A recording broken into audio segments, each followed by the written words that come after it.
Monday, 17th of August 1998. It's a date long-term residents of Wollongong will never forget. After days of soaking rain and just as many of us were coming home for the night, some 250 millimetres of rain was dumped on our city in just over 3 hours. There was flash flooding and damage to property across the city, with suburbs between Fig Tree and Thirroul hardest hit. All up, more than 1,000 homes were flooded, and waking up the next morning, images of the devastation made the national news. This is a site where we experienced significant blocking in the August 98 storm. The pipe behind me was blocked up, and the flow that couldn't get into the pipe was diverted through a lot of residential properties and across roads on its way back to the creek system further downstream. The device you see here, we've built in order to intercept the debris. So when we have logs and boulders mingled with the flood flow coming down the catchment, these are the things which will block the pipe. So we have built this to capture logs and boulders, push them off to the side where we can come later with an excavator, take that material away from the site. The purpose of this is to keep the pipe clear during flood events so that the flow can go through the pipe instead of going through the houses. Just around the corner and still in Balgownie, this quiet piece of bushland services a vital flood control purpose. On the hill behind is Mount Ousley, and the detention basin below captures the fast flow of water from the escarpment into the residential area.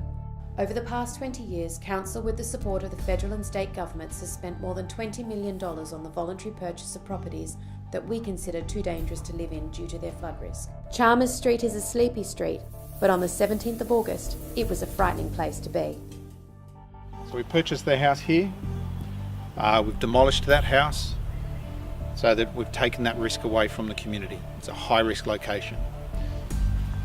Prior to the bridge, we've installed a debris control structure which is designed to capture all the debris and the rubbish that comes down from the catchment from above and prevents it from blocking the bridge behind us. That way the water gets through.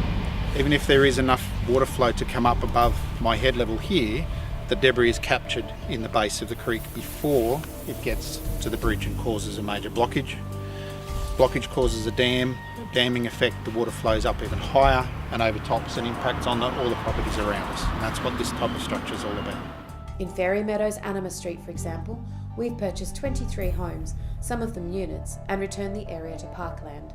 Here at the bottom of the catchment at Fairy Lagoon, we're right next to Stuart Park, one of Wollongong's most popular, busy and most attractive recreational areas.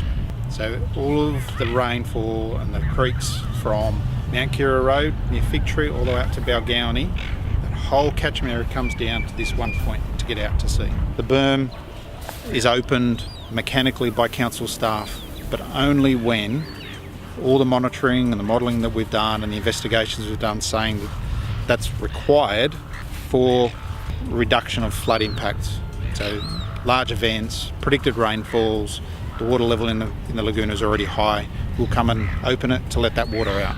And while the 98 event was extreme, it was not unprecedented. That's why, no matter how much work we do to minimise the risk of flood, we cannot stop floods happening.